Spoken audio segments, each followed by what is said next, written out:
أهم الدروس اللي تعلمتها في لافاك. خليني نشارك معكم داكشي اللي تعلمته في أهم مرحلة في الحياة تقريبا بلا كثرة الهضرة. مشينا. أول درس بالنسبة ليا هو أنني بنيت شخصيتي. من بين الحوايج اللي يمكن لينا نقولوا أنها من السلبيات ديال المدرسة هي ديك الآمال اللي كتعطينا. شنو كنقصد؟ كنا كنلقاو كلشي في المدرسة، الأساتذة كيفتيو علينا الدرس ويشرحوا ويخرجوا لينا التمارين، وحنا مصاب غير نحفظوا وندوزوا الفرض. وزيد عليها أن المدرسة غير في الدورة الأغلبية ديالنا، ويمكن لك بأقل مجهود تواكب القراية.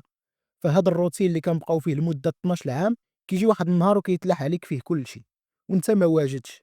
وهاد الفراغ، هاد الخوا ما بين مرحلة القراية في المدرسة ومرحلة القراية في الكلية كيطيحوا فيه بزاف ديال التلاميذ وكيتلفوا فيه.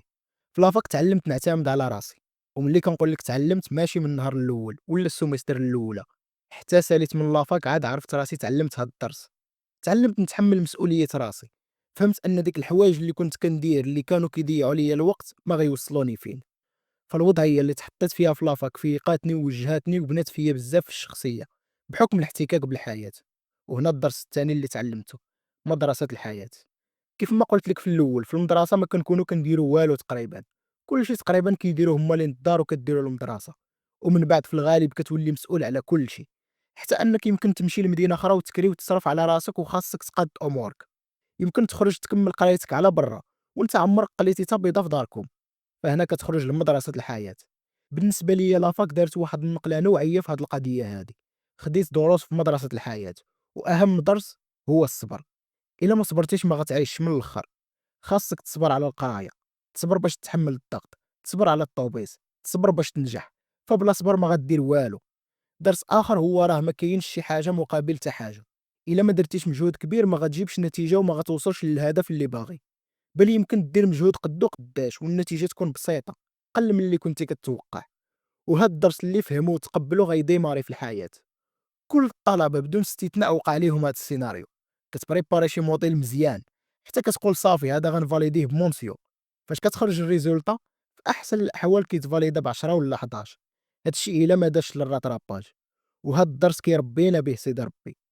ما تحبطش ويشدك اليأس، غادي تحس هكا بطبيعة الحال، ولكن من بعد تقبل هذا الشيء حيت هذا جزء من معادلة النجاح.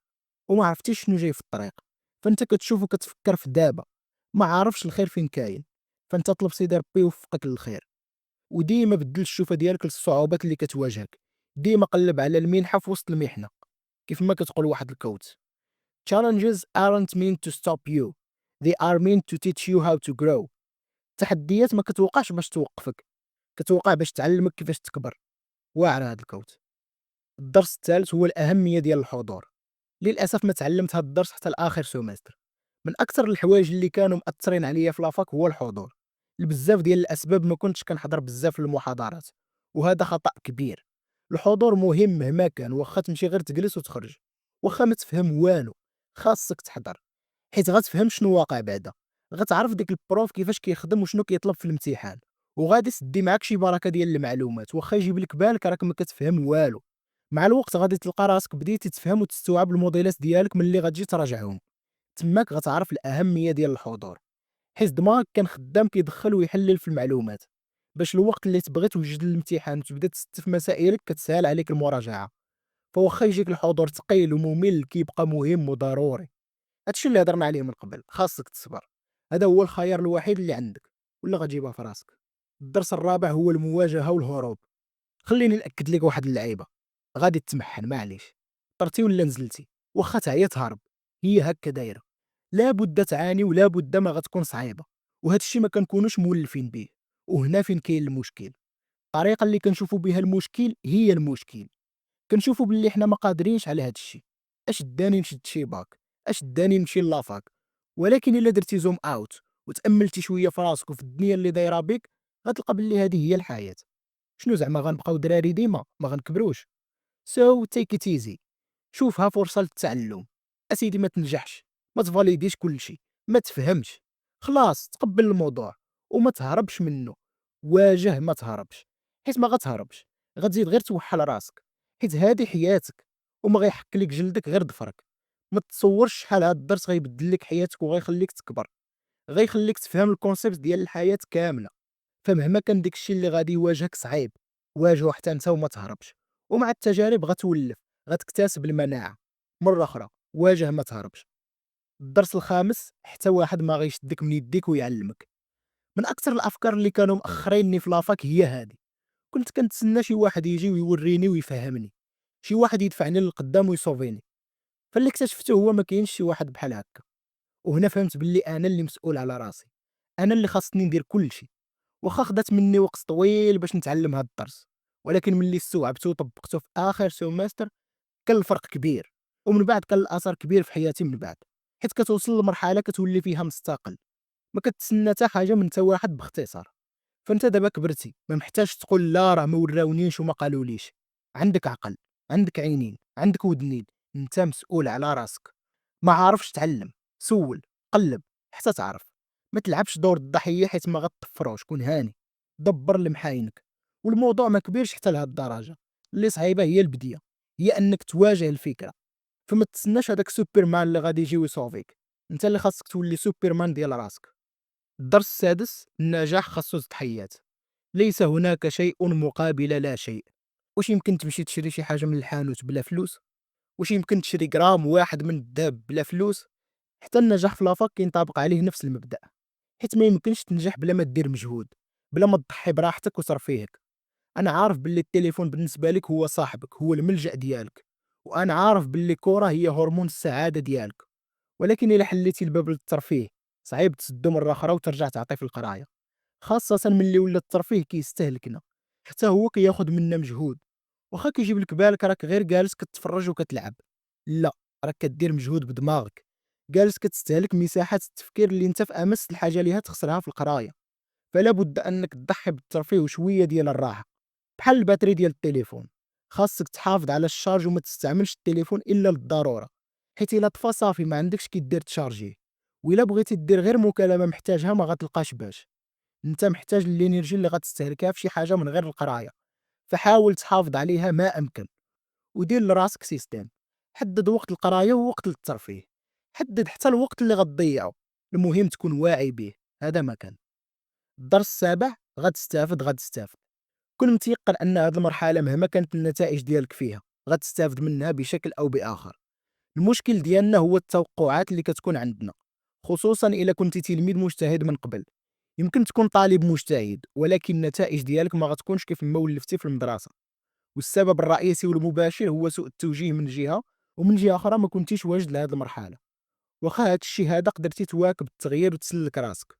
مجرد انك حاولتي دير الحل وجربتي ودرتي شي حاجه، فهذا في حد ذاته قادر يولي عليك بالنفع. هاد الدرس فهمته من بعد عام اللي ساليت لافاك. انا قريت الانجليزيه في لافاك وخديت الاجازه فيها، وهذيك 3 سنين كانت اصعب 3 سنين دازت عليا. العام الاول كان صعيب ديال بصح. كنت انا وصاحبي كنتسناو تبان لينا الترجمه، ما كنا كنفهموا والو. وكنت كنعاني في الامتحانات، ما كنتش كنعرف كيفاش نوجد وشنو نوجد. واخا كنت كنقرا مزيان في المدرسه فما كانش عندي مشكل مع الامتحانات بالضبط، ولكن مع شنو خصني نوجد وكيفاش. داز العام الاول وقدرت نفاليدي لي سوميستر بجوج.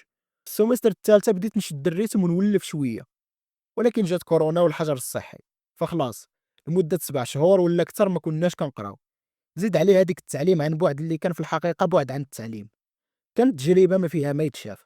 فرجعت لنقطه الصفر تقريبا. هادشي اللي كان كيحساب لي. السوميستر الرابعه والخامسه ما عقلتش عليهم حتى كي دازوا. المهم فاليديت وديما كان كيبقى لي شي حاجه للراتراباج.